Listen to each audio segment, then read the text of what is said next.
Hello and welcome back to Kaizen classes.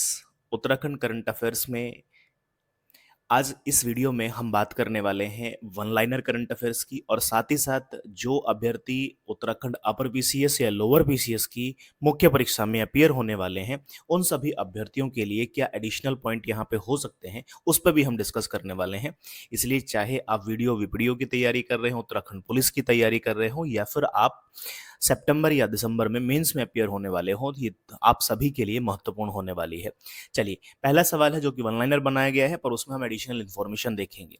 कहता है कि जो सामाजिक न्याय और आधिकारिक मंत्रालय के माध्यम से संचालित समाज कल्याण की योजनाओं का ऑडिट करने के मामले में उत्तराखंड का कौन सा स्थान है? तो सामाजिक न्याय और आधिकारिता मंत्रालय के माध्यम से संचालित हो रही हैं क्या समाज कल्याण की योजनाएं? समाज कल्याण की योजनाएं जैसे नशा मुक्ति केंद्र हो सकता है, आदर्श गांव बनाने की योजना हो सकती है, या कोई गांव में जिस तरीके की कोई लाइब्रेरी है, कोई भी जो समाज कल्याण की योजनाएं हैं उन सब की बात कर रहा है कि उनके द्वारा जो संचालित की गई हैं उसका ऑडिट किया गया है, उसका निरीक्षण किया गया है, और उस निरीक्षण के मामले में उत्तराखंड का कौन सा स्थान आया है, अर्थात पूरे देश में किया गया है। देखा गया है कि जो समाज कल्याण की योजनाएं चल रही हैं उन योजनाओं का क्या हाल है। तो उसमें अगर हम बात करें तो उत्तराखंड को पहला स्थान प्राप्त हुआ है, यानी उत्तराखंड ने जो समाज कल्याण की योजनाएं चलाई हैं उन योजनाओं को सुचारू रूप से यहाँ पर देखने को मिला है कि उनके परिणाम अच्छे हैं। जैसे यहाँ पे हम बात करें तो लगभग 37 आदर्श गांवों का यहाँ पे ऑडिट किया गया है, आदर्श गांवों का। इसके साथ में राज्य में जो नशा मुक्ति केंद्र हैं, नशा मुक्ति केंद्रों में भी जाकर के ऑडिट किया गया है। तो इस तरीके से उत्तराखंड का पूरे देश में पहला स्थान है, ये यहाँ पे एक पॉइंट हो जाता है। चलिए, नेक्स्ट सवाल की तरफ बढ़ते हैं। सवाल में कहा गया है कि उत्तराखंड में पर्यटन उद्यम योजना कब शुरू की गई है? उत्तराखंड में पर्यटन उद्यमी योजना कब शुरू की गई है? अगर सीधे सवाल के सीधे उत्तर की बात करें तो सीधा उत्तर हो जाएगा 14 अगस्त 2024 को। 14 अगस्त 2024 को उत्तराखंड में पर्यटन उद्यमी योजना शुरू की गई थी। बेसिकली इस योजना का नाम है उत्तराखंड पर्यटन उद्यमी प्रोत्साहन योजना। उत्तराखंड, इसकी शुरुआत हुई है 14 अगस्त 2024 से।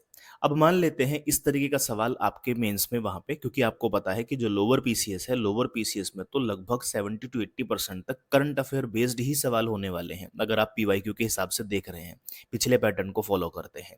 और जिस तरीके से इस बार उत्तराखंड अपर पीसीएस ने करंट अफेयर्स दे करके चौंकाया है बच्चों को, तो करंट अफेयर्स का अच्छा खासा वेटेज अनुमान लगाया जा सकता है कि वो आपको मेंस में भी देखने को मिलेगा। तो मान लेते हैं इस तरीके का सवाल उत्तराखंड स्पेशल में वो आपसे 2 पेपर जो बनाए हैं, या जो उत्तराखंड स्पेशल का सेगमेंट आपसे पूछेगा उसमें सवाल उसने पूछ लिया कि उत्तराखंड में पर्यटन उद्यमी प्रोत्साहन योजना जो हाल ही में चलाई गई है उसके क्या उद्देश्य हो सकते हैं, उसके क्या लाभ हो सकते हैं। और आपको पता है कि वो 50 और 100 शब्दों में इस तरीके के सवालों के उत्तर आपसे पूछ रहा होता है। तो पहले तो आप कर सकते हैं कि इसकी शुरुआत कब हो रही है, शुरुआत कहाँ पे हो रही है। इसके बाद में अगर आप देखेंगे कि इससे क्या होगा, क्या है कुछ इसमें, तो इसका ऑब्जेक्टिव है, या हम इस पे बात करें कि उत्तराखंड पर्यटन उद्यमी प्रोत्साहन योजना क्या है, तो इसमें नए उद्यम स्थापित करना, नए उद्यम स्थापित करना किस सेक्टर में? पर्यटन के सेक्टर में, क्योंकि ये पर्यटन उद्यमियों को प्रोत्साहन देता है। जो एंटरप्रेन्योर किसमें, टूरिज्म में अपना इन्वेस्टमेंट करना चाहते हैं, उसमें अपने आप को प्रमोट करना चाहते हैं, उन्हीं के लिए है। क्योंकि आपको पता है कि स्टेट जीडीपी का उत्तराखंड के मामले में एक अच्छा खासा अमाउंट किससे आता है? पर्यटन से आता है। इसलिए पर्यटन के क्षेत्र में काम करने वाले, उद्यम करने वाले लोगों के लिए एक प्रोत्साहन योजना लाई गई है, जिससे क्या हो, नए उद्यम स्थापित करना, या फिर पहले से जो स्थापित है मौजूद इकाइयों का विस्तार करना। क्या करना है? जो पहले से मौजूद इकाइयां हैं, किससे संबंधित? मौजूद इकाइयां, और वो इकाइयां भी किससे संबंधित है? वो भी पर्यटन से संबंधित है। तो मौजूद इकाइयों का विस्तार करना, मेंस की बात कर रहे हैं हम यहाँ पे, सब चीजें का विस्तार करना। ठीक है, अगर बात करें कि इसके उद्देश्य क्या है, क्यों ये प्रोत्साहन योजना यहाँ पे लाई गई है, उद्देश्य बड़े महत्वपूर्ण है। कंक्लूजन में और मेन बॉडी में आप इसको शामिल कर सकते हैं। जैसे पर्यटन के क्षेत्र में निवेश आकर्षित करना, क्योंकि देखिए मैं उद्यम करना चाहता हूँ, तो मैं उद्यम करूँगा तो मैं किसी भी सेक्टर में इन्वेस्ट तो ज़रूर ही करूँगा। पर मेरा इंटरेस्ट भी है कि मैं पर्यटन की तरफ जाऊँ और दूसरा उस पर्यटन में इन्वेस्ट करने से मुझे कुछ न कुछ प्रोत्साहन भी मिल रहा है, मुझे प्रमोशन भी मिल रहा है। सरकार मुझे स्टिमुलेट कर रही है कि मैं इस तरफ आता हूँ तो मुझे कुछ न कुछ रियायत वहाँ पे मिलेगी क्योंकि प्रोत्साहन योजना है, एक तरीके की प्रोत्साहन योजना है। तो उद्देश्य क्या है? उद्देश्य है पर्यटन के क्षेत्र में निवेश आकर्षित करना। तो पर्यटन क्षेत्र में निवेश को आकर्षित करना, पर्यटन के क्षेत्र में निवेश को लाया जाएगा, बढ़ाया जाएगा, तो जाहिर सी बात है निवेश बढ़ने से रोजगार तो बढ़ेंगे ही बढ़ेंगे। तो राज्य में क्या होगा? रोजगार के अवसर बढ़ेंगे, रोजगार के अवसर बढ़ेंगे। और आप सभी को पता है कि अगर उत्तराखंड में स्थानीय स्तर पर रोजगार मिलेगा तो पलायन घटेगा, पलायन कम होगा। नेक्स्ट अगर आप देखें, अगर वहीं पे आदमी रह रहा है, वहीं पे सारे काम कर रहा है, उसको रोजगार मिल रहा है, निवेश किया जा रहा है, तो आप समझ सकते हैं इससे राज्य के जो विकास है उसको गति मिलेगी। यानी हम कह सकते हैं कि राज्य में विकास को बढ़ावा मिलेगा। अब एक छोटी सी न्यूज़ है जिसको हमने यहाँ पे जोड़ करके एक पूरा का पूरा आंसर हम यहाँ पे फ्रेम कर सकते हैं। सिंपल एक योजना उसने पूछी कि उत्तराखंड में जो पर्यटन उद्यमी प्रोत्साहन योजना है उसके क्या ऑब्जेक्टिव्स है, क्या है वो योजना और उसके संभावित लाभ क्या हो सकते हैं या क्या सोच करके हमने उस योजना को शुरू किया है। तो आप पहले उसका एक ब्रीफ इंट्रोडक्शन देंगे, उसके बाद में आप लिखेंगे कि इस योजना में क्या है और फिर बताएंगे इसके उद्देश्य क्या हैं या फिर हम कह सकते हैं कि इसके संभावित लाभ क्या हैं। इस तरीके से आप देखेंगे तो आप करंट को स्टैटिक्स से जोड़ करके आप उसे बना सकते हैं और एक सही और अच्छा उत्तर यहाँ पे आप लिख सकते हैं। चलिए नेक्स्ट सवाल की तरफ बढ़ते हैं या पॉइंट की तरफ बढ़ते हैं। कहा गया है कि उत्तराखंड में यूनिफॉर्म सिविल कोड, जिसे आप समान नागरिक संहिता के नाम से भी जानते हैं, का ड्राफ्ट तैयार करने के लिए कमेटी ने जनसंवाद की शुरुआत किस गांव से की थी? आप सभी जानते हैं कि उसके लिए एक कमेटी बनाई गई थी जो रिटायर्ड जस्टिस हैं रंजना प्रकाश देसाई, उनकी अध्यक्षता में 5 सदस्यों की एक समिति बनाई गई थी और उस समिति ने लोगों से संवाद किया, लोगों से जाना क्या इस कानून की ज़रूरत है या नहीं है। तो पूछा गया है कि उसकी शुरुआत कहाँ से हुई और जैसा कि आप देख पा रहे हैं उसकी शुरुआत होती है माणा गांव से, जो कि चमोली डिस्ट्रिक्ट में है। अभी एक फैक्चुअल सवाल हो जाता है। अब यहाँ पे आपको, क्योंकि आपको इतना तो ज़रूर ही पता है कि यूनिफॉर्म सिविल कोड से संबंधित मेंस में सवाल तो ज़रूर ही आएगा और जब आप इंटरव्यू में पहुँचेंगे जिस भी उसके लिए आप जा रहे हैं तो आपसे वहाँ भी लाजमी ये सवाल बन सकता है। तो इसको थोड़ा-सा आप क्या करेंगे, इस पे एक अपने सिनॉप्सिस तैयार रखेंगे। जो बच्चे मेंस लिख रहे हैं थोड़ा ध्यान देंगे, इस पे सिनॉप्सिस आप लिख के रखें। जैसे हम जो बात कर रहे हैं, हम बात कर रहे हैं कि उत्तराखंड में समान नागरिक संहिता यानी यूनिफॉर्म सिविल कोड, इससे संबंधित अधिनियम लाया गया है। कब लाया गया है? 2024 में। तो टाइटल आपका हो जाएगा उत्तराखंड में यूनिफॉर्म सिविल कोड 2024। ठीक है। इसके बाद है कि इसको पेश किसने किया? एक पूरा एक छोटा सा एक ब्रीफ नोट्स आप बना सकते हैं। तो इसको पेश किया गया था 7 फरवरी को। किसके द्वारा? तो वो किया गया था मुख्यमंत्री पुष्कर सिंह धामी जी के द्वारा इसको पेश किया गया था।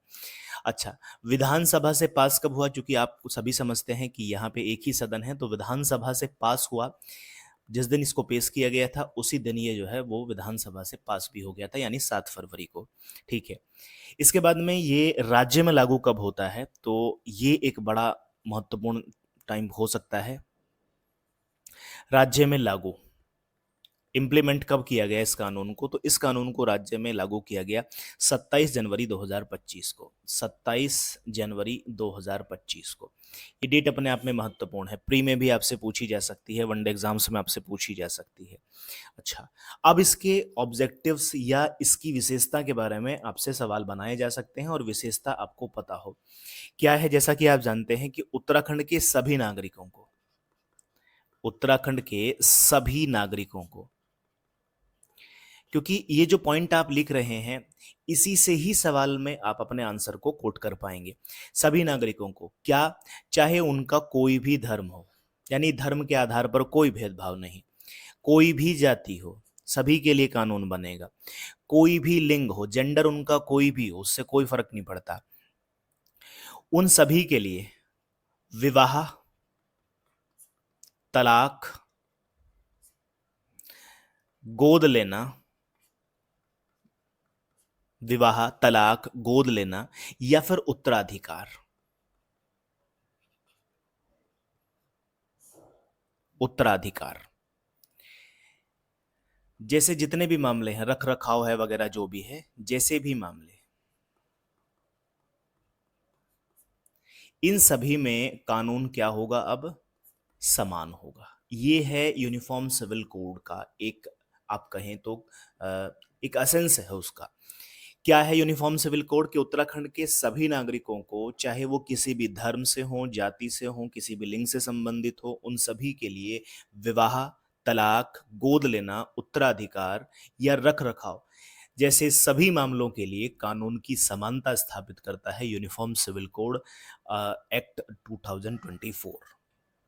जब आप इसको लिखें तो कॉन्स्टिट्यूशन का, संविधान का भाग 4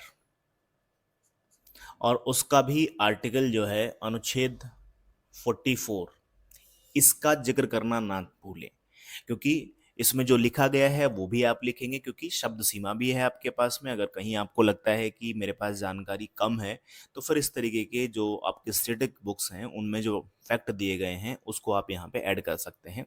जैसे आप कहेंगे कि यूनिफॉर्म सिविल कोड भारतीय संविधान के भाग 4, जिसका टाइटल है DPSP, directive principle of state policy, यानी राज्य के नीति निर्देशक तत्वों के अनुच्छेद 44 में ये बात कही गई है कि राज्य कैसा प्रयास करेगा, एक समान नागरिक संहिता लागू करने का या उसको इम्प्लीमेंट करने का प्रयास करेगा, राज्य प्रयास करेगा। तो राज्य ने यहाँ पे प्रयास किया है। चलिए, इसके बाद में अगर हम बात करें, जैसा कि ये सवाल था उसी से संबंधित अगर हम देखें, तो यूनिफॉर्म सिविल कोड का ड्राफ्ट तैयार करने के लिए, जैसा कि हमने बताया कि एक सदस्य समिति बनाई गई थी, 5 सदस्यों की समिति बनाई गई थी, और ये समिति बनाई गई थी 2022 में।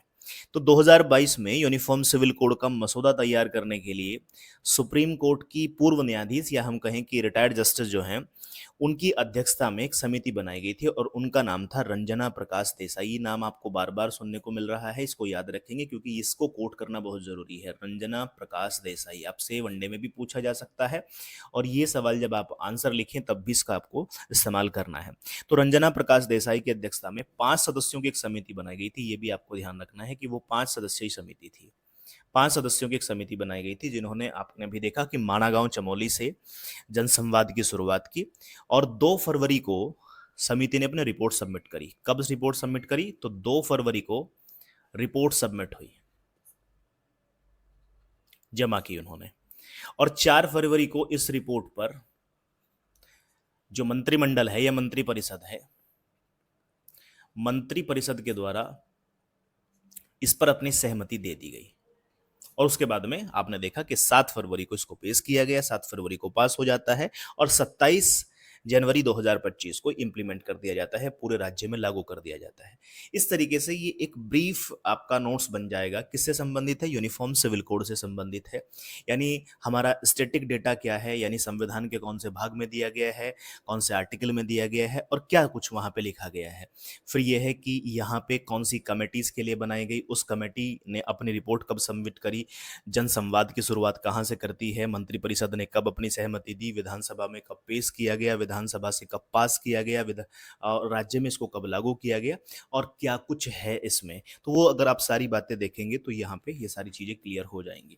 अच्छा, इसके कुछ इंपॉर्टेंट प्रावधान भी हैं, वो भी यहाँ पे हम डिस्कस कर लेते हैं जब सारी चीज़ें कर ही रहे हैं। क्या कहा गया है कि एसटी समुदाय को छोड़ देना है।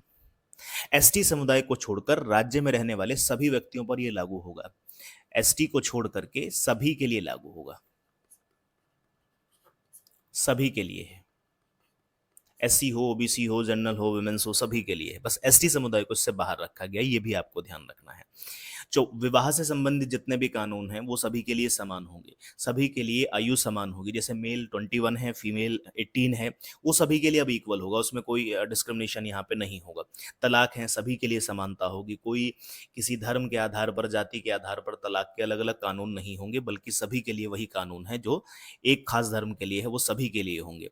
अच्छा, एक बड़ा इंटरेस्टिंग इसमें है कि वो है लिव इन रिलेशनशिप में जो कपल्स रहते हैं उनके लिए है कि उनके लिए यहाँ पर रजिस्ट्रेशन यानी पंजीकरण अनिवार्य कर दिया गया है।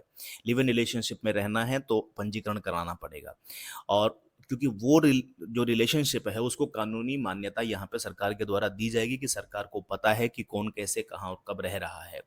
और इससे एक बात और होती है कि लिव इन रिलेशनशिप में जो रजिस्ट्रेशन कराया जा रहा है, इससे व्यक्तियों के अधिकारों की भी रक्षा होती है। ऐसा नहीं कि सरकार आपकी प्राइवेसी को वहीं बीच कर रही है, ऐसा भी मामला नहीं है, क्योंकि आप रह रहे हैं तो आपके भी कुछ अधिकार हैं, आप पे भी सुरक्षा का खतरा है। तो उस समय व्यक्तियों के अधिकारों की रक्षा की जा सके उसके लिए भी सरकार के पास में डेटा होना जरूरी है। तो सरकार ऐसा कहती है अपने कानून में। तो लिव इन रिलेशनशिप में व्यक्तियों के अधिकारों की भी रक्षा की जाएगी। ये कुछ महत्वपूर्ण बिंदु हैं जो यूनिफॉर्म सिविल कोड से जुड़े हुए हैं। इन्हीं सारी बातों को आप अपने आंसर में कोट करने वाले हैं। चलिए हम नेक्स्ट पॉइंट की तरफ बढ़ जाते हैं। कहा गया है कि चिपको आंदोलन में प्रमुख भूमिका निभाने वाले पर्यावरणविद मुरारी लाल, नाम है मुरारी लाल, हाल ही में उनका निधन हो गया है। वह कहाँ के निवासी थे? तो वो निवासी हैं पपड़ियाना गांव। कहाँ पे पड़ता है? चमोली डिस्ट्रिक्ट। तो जब भी कभी इस तरीके से एनवायरनमेंट से संबंधित सवाल आपको वहाँ पे देखने को मिले तो ऐसे लोगों का नाम आप लिखना ना भूलें, क्योंकि अगर आप इनका नाम लिखेंगे तो इसका थोड़ा सा इम्पैक्ट कहीं ज़्यादा जाने वाला है। अगर आप मलाइक सुंदरलाल बहुगुणा इन सब का नाम लिखते हैं, तो अगर आप मुरारी लाल का नाम भी लिखते हैं जो कि हाल ही में न्यूज़ में रहा है, तो ये थोड़ा सा इम्पैक्ट थोड़ा ज़्यादा अच्छे से लगता है, क्योंकि आपका आंसर उतना अच्छा लगेगा जितना आप उसमें बटरिंग करेंगे करंट अफेयर्स की, तो उससे बहुत अच्छा लगता है, आप अपडेटेड से दिखाई देते हैं। तो आंसर हो जाएगा पबड़ियाना गांव चमोली। कौन है? चिपको आंदोलन में इन्होंने प्रमुख भूमिका निभाई और एक पर्यावरणविद रहे, नाम है मुरारी लाल। चलिए नेक्स्ट पॉइंट की तरफ बढ़ जाते हैं। कहता है सुप्रसिद्ध गढ़वाली गीतकार एवं गायक नरेंद्र सिंह नेगी को किस सम्मान से सम्मानित किया गया है? तो पहली बात तो है गढ़वाली गीतकार हैं, गायक हैं, नाम है नरेंद्र सिंह नेगी। कहता है किस सम्मान से इनको सम्मानित किया गया है? तो इनको सम्मान से सम्मानित किया गया है द्वितीय इंद्रमणि बड़ोनी स्मृति सम्मान। नाम याद रखना है, पर्सनैलिटी से संबंधित आपसे सवाल पूछा जा सकता है। तो नरेंद्र सिंह नेगी को सम्मान मिला है दूसरा इंद्रमणि बड़ोनी स्मृति सम्मान। गढ़वाली गीतकार और गायक हैं। नेक्स्ट पॉइंट है उत्तराखंड की कितनी वीरांगनाओं को तीलू रोतेली राज्य स्तरीय पुरस्कार से नवाजा गया है? तो यहाँ पे 2024 में 13 महिलाओं को ये सम्मान दिया गया है। सम्मान का नाम क्या है? आप सभी देख रहे हैं, तीलू रोतेली सम्मान है। जो तीलू रोतेली पुरस्कार है, जैसा कि आप जानते हैं, सरकार द्वारा प्रत्येक वर्ष दिया जाता है। कब दिया जाता है? जो यहाँ पर एक वीरबाला हुई, नाम आपको पता है, तीलू रोतेली, अलग अलग क्षेत्रों में काम करने वाली, विभिन्न क्षेत्रों में, अलग अलग क्षेत्रों में उल्लेखनीय कार्य करने वाली महिलाओं को यह दिया जाता है। तो पहला तो आपको पता हो कि यह सम्मान केवल और केवल महिलाओं को दिया जाता है। कभी विमेन एम्पावरमेंट के ऊपर सवाल आएगा तो तीलू रोतेली सम्मान को आपको नहीं भूलना है, तीलू रोतेली के योगदान को आपको लिखना नहीं भूलना है। तो वीरबाला हुई तीलू रोतेली, जिन्होंने एक मातृशक्ति, एक शक्ति दिखाई, एक वुमेन पावर को वहाँ पे उजागर किया, तो उन्हीं के नाम पे सरकार ने तीलू रोतेली सम्मान यहाँ पे बनाया है। क्या है? विभिन्न क्षेत्रों में उल्लेखनीय कार्य करने वाली महिलाओं को यहाँ पर दी जाती है। इसकी शुरुआत उत्तराखंड सरकार ने उनकी जयंती पर की थी 2006 में। तो इसकी शुरुआत की अगर हम बात करें, इस पुरस्कार की शुरुआत की अगर हम बात करें, तो इसकी शुरुआत होती है 2006 से। 2006 से महिला सशक्तिकरण के क्षेत्र में कार्य करने वाली महिलाओं या फिर किशोरियों को ये पुरस्कार दिया जा रहा है। अच्छा, इस पुरस्कार में क्या दिया जाता है? तो 31,000 और एक प्रशस्ति पत्र इसमें दिया जाता है, यानी 31,000 रुपये सरकार इसमें देती है और एक प्रशस्ति पत्र भी यहाँ पे दिया जाता है। ये है आपका तीलू रोतेली पुरस्कार। तो इससे संबंधित कोई बात आए तो आपको लिख देनी है। और पता हो कि कितनों महिलाओं को दिया गया है, तो 13 महिलाओं को ये सम्मान दिया गया है। कहता है शिक्षक दिवस 5 सितंबर 2024 को शैलेश मटियानी राज्य शैक्षिक पुरस्कार से कितने शिक्षकों को सम्मानित किया गया है? तो ये शिक्षकों की संख्या है 16, नॉट 17, 16, 16 शिक्षकों को 2024 में शैलेश मटियानी राज्य शिक्षक पुरस्कार से सम्मानित किया गया है। नेक्स्ट पॉइंट की तरफ बढ़ते हैं। कहता है प्रसिद्ध पर्वतारोही प्रवीण राणा जिन्होंने इंडिया बुक ऑफ रिकॉर्ड में अपना नाम दर्ज किया है वो कहाँ के निवासी हैं? तो वो निवासी हैं उत्तरकाशी के। इन्होंने माउंट एवरेस्ट, जो कि आप समझते हैं नेपाल वाले बॉर्डर पर है, माउंट एवरेस्ट होगी या फिर अफ्रीका की सबसे ऊंची चोटी होगी, नॉर्थ अमेरिका की सबसे ऊंची चोटी है, दक्षिण अमेरिका की सबसे ऊंची चोटी, इन सभी चोटियों पर अपनी विजय पताका को फहराया है। इसी के चलते इनका नाम रिकॉर्ड किया गया है इंडिया बुक ऑफ रिकॉर्ड में। और ये निवासी हैं उत्तरकाशी उत्तराखंड के। तो ये एक गौरव का पल भी है और एक करंट अफेयर्स भी अपने आप में बन जाता है। चलिए नेक्स्ट सवाल की तरफ बढ़ते हैं, पॉइंट की तरफ बढ़ते हैं। कहता है कि BRO बॉर्डर रोड ऑर्गेनाइजेशन द्वारा उत्तराखंड में कितने नए हवाई अड्डे बनाने प्रस्तावित हुए हैं? तो 5 नए हवाई अड्डे बनाए जाएंगे। किसके द्वारा? BRO के द्वारा। कौन कौन सी जगह पे बनेंगे? एक बनेगा गुंजी में, एक बनेगा कालसी में, टनकपुर में, घनसाली में और नवीढांग में। ये 5 नाम आपको पता हो, ये पांचों के पांचों नाम आपको पता हो। किसके द्वारा बनाए जा रहे हैं ये भी अपने आप में महत्वपूर्ण हो जाता है। BRO के द्वारा यहाँ पे बनाए जा रहे हैं। नेक्स्ट पॉइंट की तरफ बढ़ें तो कहता है उत्तराखंड में प्रख्यात लेखिका सूर्यबाला को उनके उपन्यास कौन देश के वासी। तो एक तो अपने आप में यही हो जाता है कि उपन्यास कौन देश के वासी किसके द्वारा लिखित है, रचित है? तो सूर्यबाला के द्वारा। या सूर्यबाला का प्रसिद्ध उपन्यास क्या है जिसके लिए उन्हें हाल ही में सम्मानित किया गया था? नाम क्या हो जाएगा? कौन देश के वासी। वेणु की डायरी को किस सम्मान से सम्मानित किया गया है? तो उनको सम्मान मिला है व्यास सम्मान 2024। किसके द्वारा दिया गया है? तो ये दिया गया है के बिरला फाउंडेशन के द्वारा इस सम्मान को जारी किया गया है, दिया गया है। कहता है 2024 में जारी रिपोर्ट के अनुसार मत्स्य पालन फिशरीज में हिमालय राज्यों में सर्वश्रेष्ठ राज्य का पुरस्कार किस राज्य को मिला है? तो हिमालय राज्यों की बात कर रहे हैं हम, जो हमारे हिमालयन स्टेट है उनमें अगर हम बात करें तो उत्तराखंड को इसमें सर्वश्रेष्ठ राज्य का पुरस्कार मिला है। यानी उत्तराखंड राज्य ने अपने यहाँ पर मत्स्य पालन के लिए या फिशरी का जो सेक्टर है, जो मत्स्य क्षेत्र है उसको बढ़ावा देने के लिए, उसको प्रमोट करने के लिए बहुत सारी योजनाएं या बहुत सारा काम यहाँ पे किया है। उसी के लिए, उसी के एवज में यहाँ पर इसको सर्वश्रेष्ठ राज्य का पुरस्कार दिया गया है। अब देखिए, मान लीजिए इस तरीके की कोई रिपोर्ट है, कुछ कोई है, तो यहाँ पे क्या किया गया है? मत्स्य पालन के क्षेत्र में सबसे अच्छा काम किसने किया है? तो उत्तराखंड ने किया है। जब भी वो पूछे कि उत्तराखंड से पलायन कैसे रोकेंगे, सवाल तो है ही, अपने आप में पहला और वाजिब सवाल है कि यहाँ पे आप कैसे पलायन को रोकेंगे, कैसे इस समस्या से आप निजात पाएंगे।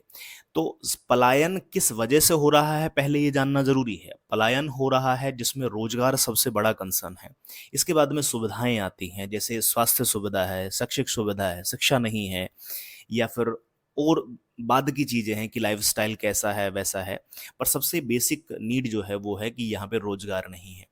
रोजगार नहीं है तो रोजगार देने होंगे, और रोजगार कैसे दिए जाएंगे? तो देखिए, आपको पता है कि उत्तराखंड एक हिमालय राज्य है, पर्वतीय राज्य है। पर्वतीय राज्य है तो यहाँ पर पर्यटन प्रमुख भूमिका निभाने वाला है। कौन? पर्यटन। पर्यटन की महत्वपूर्ण भूमिका है। अब ऐसा तो है नहीं कि राज्य के पूरी की पूरी जो जनसंख्या है, जो वर्किंग पॉपुलेशन है, उस पूरी वर्किंग पॉपुलेशन को आप जो है पर्यटन के क्षेत्र में इन्वॉल्व कर देंगे, क्योंकि ऐसा हो ही नहीं सकता कि केवल एक सेक्टर में सारी चीजें आपको प्रोवाइड हो जाएं। तो आपको क्या करना पड़ेगा, क्योंकि कुछ सेक्शन है जो एग्रीकल्चर से जुड़ा हुआ है, एग्रीकल्चर का बहुत स्कोप है भी नहीं है, आप समझते हैं।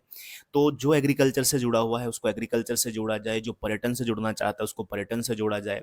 इसके साथ में आपको पता है कि हमारे यहाँ पर जो महिलाएं होती हैं वो पशुपालन के काम की बड़े अच्छी देखरेख करती हैं। पशुपालन को ऐसा नहीं है कि पुरुष नहीं करते हैं, पर महिलाओं का योगदान इसमें कहीं ज़्यादा है। तो पहला है कि पर्यटन में लोगों को इन्वॉल्व कराया जाए, पर्यटन में लोगों को रोजगार प्रोवाइड कराया जाए। इसके बाद में है कृषि, जो लोग कृषि में लगे हुए हैं उनमें कृषि में सहायता दे करके, सब्सिडी दे करके चीज़ों को लाया जाए। तीसरा है कि जो उसके बाद में बचता है उसको पशुपालन की तरफ लाया जाए, पशुपालन करें और लोगों की आय हो। और इसके बाद में एक नया सेक्टर यहाँ पे खुल रहा है और वो है फिशरीज, यानी मत्स्य पालन, यानी जो जलीय कृषि है एक तरीके की, उससे संबंधित। क्योंकि हमें पता है कि लेक्स हमारे यहाँ पर हैं, तालाब हमारे यहाँ पर काफ़ी हैं, क्योंकि हिमालय है तो उस तरीके के वहाँ पर प्राकृतिक रूप से बने हुए कुंड हैं, जिनमें अगर आप चाहें तो मत्स्य पालन में या मत्स्य क्षेत्र में एक अच्छा खासा प्रमोशन ला सकते हैं। अब जिससे क्या होगा, सीधी सी बात है कि एक रोजगार का नया विकल्प आपके लिए रोजगार का एक नया विकल्प पेश करता है, जो कि नया भी है और डिमांडिंग भी है, मार्केट के अनुसार भी है। मत्स्य पालन जब आप करते हैं तो उसके जो प्रोडक्ट होते हैं वो प्रोडक्ट मार्केट में अच्छे खासे रेट पे जाते हैं, तो रोजगार का एक नया विकल्प प्रोवाइड कराता है। और जब यहाँ पे रोजगार होगा तो लोगों की आय होगी, यानी सीधा सीधा सा। और ये सारी बातें आपको कनेक्ट करनी है, ऐसे ही नहीं है। रोजगार का नया विकल्प होगा, और जब आप समझते हैं कि कहीं पर रोजगार होगा तो रोजगार से लोगों की आय बढ़ेगी, और जब लोगों की आय बढ़ेगी उसी से जो स्टेट जीडीपी है वो भी बढ़ने वाली है, ठीक है।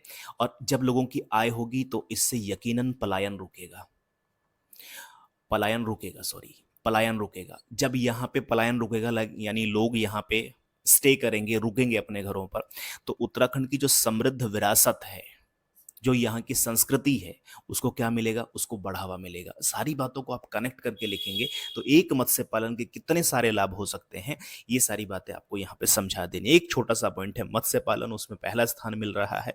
कैसे आप अपने हिसाब से इस चीज़ों को मोल्ड कर सकते हैं, वो सारी चीज़ें यहाँ पे हम आपको बता रहे हैं। कहता है उत्तराखंड के कितने व्यक्तियों को उस्ताद बिस्मिल्लाह खां 2024 पुरस्कार से सम्मानित किया गया है। तो यहाँ पे उत्तराखंड के 5 व्यक्तियों को उस्ताद बिस्मिल्लाह खां पुरस्कार से सम्मानित किया गया है।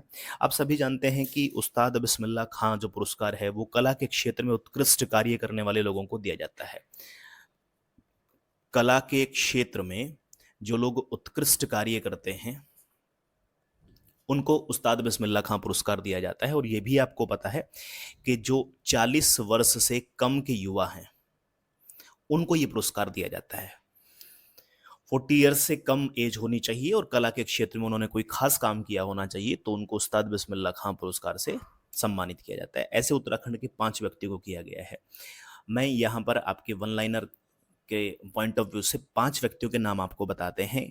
पहला है संजय पांडे, मेरे साथ साथ आप नोट कर सकते हैं। पहला है संजय पांडे। दूसरे नाम की बात करें तो उनका नाम है डॉक्टर लता तिवारी, डॉक्टर लता तिवारी। तीसरा नाम है पार्थो राय,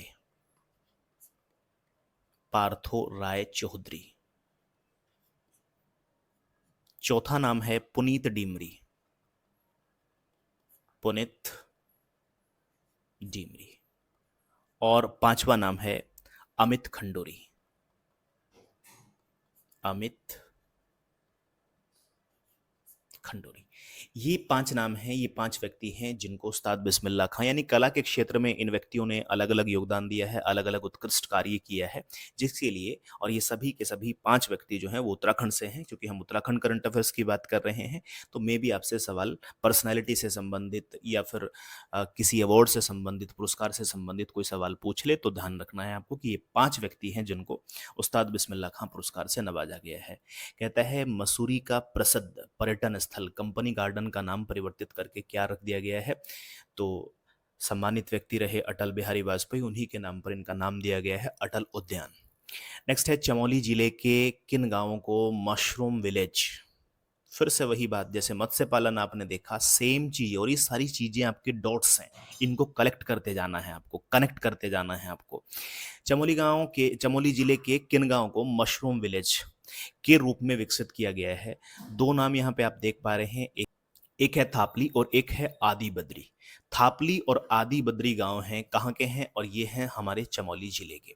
चमोली जिले के इन 2 गांवों को चमोली विलेज के रूप में प्रमोट किया जा रहा है, एक आदर्श पेश किया जा रहा है इनके रूप में कि यहाँ पर मशरूम जिस तरीके से पैदा की जाती है वैसा मॉडल बहुत अच्छा है, तो इसलिए इनको नाम दे दिया गया मशरूम विलेज का।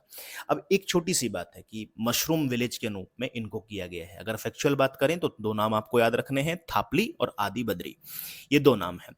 इसके बाद में अब जब इसी को मेंस की बात करें तो पहले आपने एक इंट्रोडक्शन दे लिया कि यहाँ पे बनाया गया है।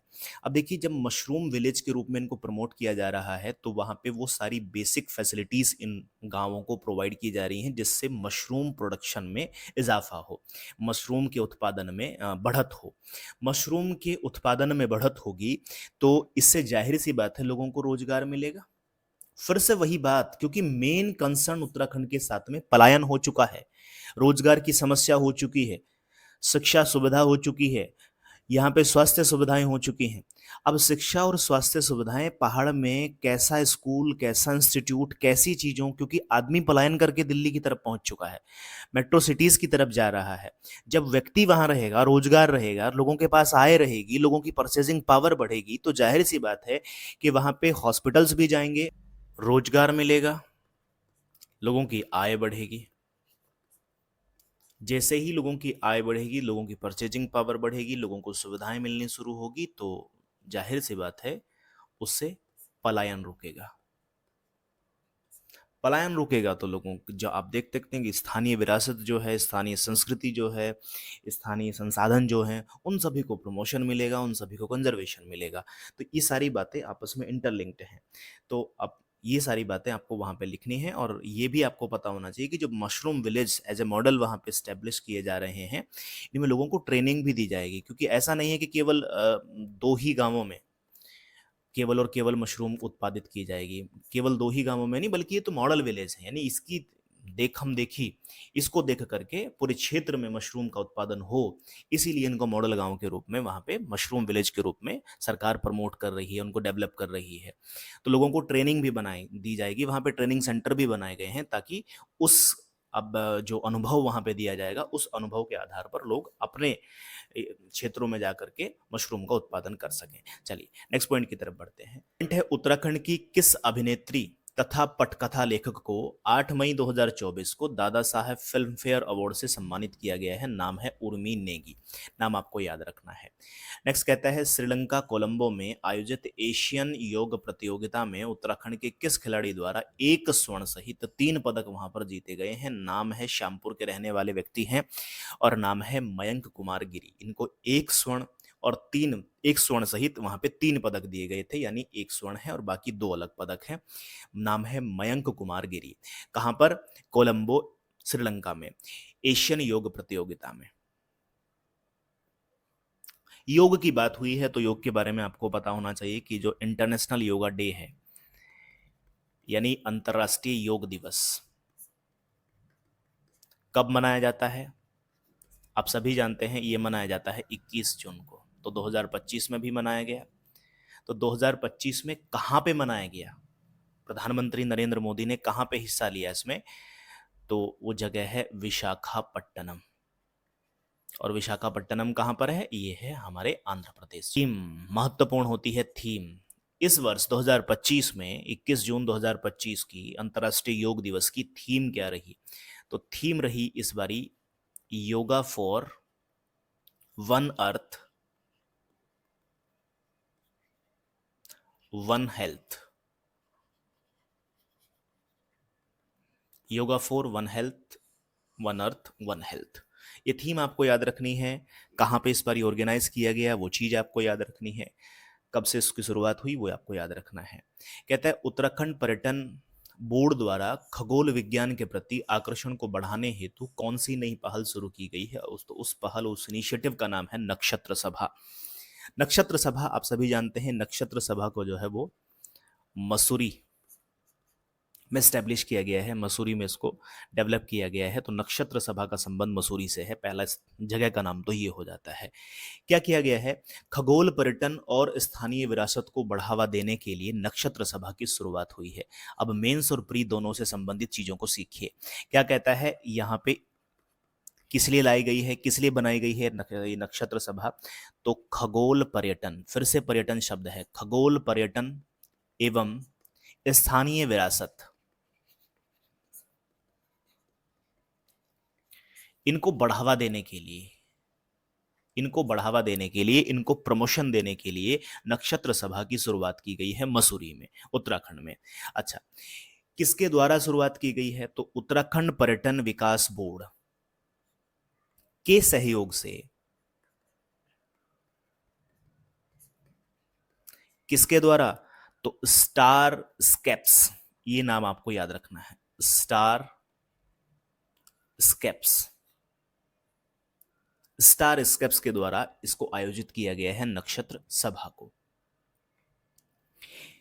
ये जो नक्षत्र सभा यहाँ पर बनाई गई है, इस नक्षत्र सभा के प्रत्येक संस्करण में जो भी सेशन इसमें होगा, प्रत्येक संस्करण में क्षेत्र की प्राकृतिक सुंदरता को, सांस्कृतिक महत्व को एवं खगोल विज्ञान एवं स्थानीय विरासत के बीच में अंतर संबंध पर प्रकाश डाला जाएगा। देखिए कितनी सारी चीजें इंटरलिंक की गई हैं, क्या क्या चीजें होने वाली हैं इस नक्षत्र सभा के हर एक सेशन में। तो इसमें होने वाला है कि यहाँ की जो नेचुरल ब्यूटी है, सुंदरता है, क्षेत्र की जो सुंदरता है, जो यहाँ की स्थानीय विरासत है, हम सब कुछ स्थानीय की बात कर रहे हैं, लोकल बात कर रहे हैं, लोकल में जो ब्यूटी है, नेचुरल ब्यूटी, यहाँ की जो स्थानीय विरासत है, साथ ही में जो राज्य का सांस्कृतिक महत्व है, कल्चरल इंपोर्टेंस जो है यहाँ की, और इन सभी के साथ में खगोल विज्ञान, जो खगोल विज्ञान है, इन सब के आपस में जो इंटर रिलेशन है उस पर यहाँ पे प्रकाश डाला जाएगा। हर एक सेशन में इन सभी को आपस में इंटरलिंक करते हुए इन पे क्या किया जाएगा, फोकस किया जाएगा। अच्छा, इसमें क्या कहा गया है, इसमें स्थानीय समुदायों को भाग लेने के लिए प्रोत्साहित किया जा रहा है। स्थानीय समुदायों को इस नक्षत्र सभा में शामिल किया जा रहा है ताकि उनको ट्रेनिंग दी जा सके कि किस किस तरीके से वो इस सेक्टर में अपने यहाँ पर रोजगार को जनरेट कर सकते हैं। जिससे क्या होगा, स्थानीय समुदायों को यहाँ पर भाग लेने के लिए प्रोत्साहित किया जा रहा है। फिर से वही बात है, इससे खगोल के क्षेत्र में पर्यटन को बढ़ावा मिलेगा। पर्यटन को बढ़ावा मिलेगा तो सीधी सी बात है रोजगार को बढ़ावा मिलेगा, और रोजगार को बढ़ावा मिलने से जाहिर सी बात है पलायन यहाँ पे रुकेगा। अब इस पॉइंट को पढ़ते हुए, क्योंकि अपने आप में भारत में पहली पहल की जा रही है उत्तराखंड के द्वारा, नक्षत्र सभा जैसी कोई पहल, इसमें आपको एक यहाँ पे एक पॉलिसी आपको इसी के साथ साथ तैयार कर लेनी है, और वो पॉलिसी है उत्तराखंड पर्यटन नीति। क्योंकि बार बार पर्यटन पे बात हो रही है, तो इसीलिए आपको क्या कर लेना है, उत्तराखंड पर्यटन की जो नई नीति है, उत्तराखंड पर्यटन नीति को आप तैयार कर लेंगे। उत्तराखंड पर्यटन नीति, इसको आप तैयार कर लेंगे। इसमें कौन कौन से पॉइंट है, कितने रुपए तक का इन्वेस्टमेंट है, पहाड़ी क्षेत्रों में कितना है, प्लेन में कितना है, शहरों को कितनी कैटेगरी में डिवाइड किया गया है, जितने भी जो जो इसमें महत्वपूर्ण बिंदु है उत्तराखंड पर्यटन नीति, इस पे पॉइंट आप तैयार रखें। कहाँ जहां भी आपको मौका मिलता है वहां पर इस नीति से संबंधित 1 से 2 पॉइंट को आप ऐड करके अपने आंसर को और अच्छे से सजा सकते हैं। तो चलिए आज अपने इस करंट अफेयर्स के सेशन में यहीं तक रख लेते हैं। आप हमें कमेंट करके ज़रूर बताएंगे कि आपको इस तरीके का डिटेल्ड करंट अफेयर्स चाहिए जो बच्चे मेंस में अपीयर हो रहे हैं, या फिर जैसा कि हमने इसको बनाया था वन लाइनर, बेसिकली ये बनाया हमारी टीम के द्वारा वन लाइनर गया था वीडियो को ध्यान में रखते हुए। पर चूंकि अभी बहुत सारे आपके मैसेज आए कि क्या कर सकते हैं, कैसे हम करंट अफेयर्स को इसमें एड ऑन करें, तो मैंने इसी में ये प्रयोग करके देखा है आपके लिए। आप सभी कमेंट सेक्शन में बताएंगे कि ये इनिशिएटिव कैसा लगता है। अगर आप पसंद करते हैं तो आगे से हम डिटेल भी लेकर के आएंगे और इसको फिर हम सेपरेट कर लेंगे दोनों को। और अगर आपको लगता है कि नहीं अभी ज़रूरत नहीं है इस बात की, वो हम कहीं से कर चुके हैं या कर रहे हैं, तो वेल एंड गुड, फिर हम इसको वन लाइनर लेकर आपके लिए आ रहे होंगे। तो चलिए मिलते हैं नेक्स्ट सेशन में, तब तक के लिए आप सभी जुड़े रहेंगे, खूब सारा पढ़ते रहेंगे, आगे बढ़ते रहेंगे। धन्यवाद।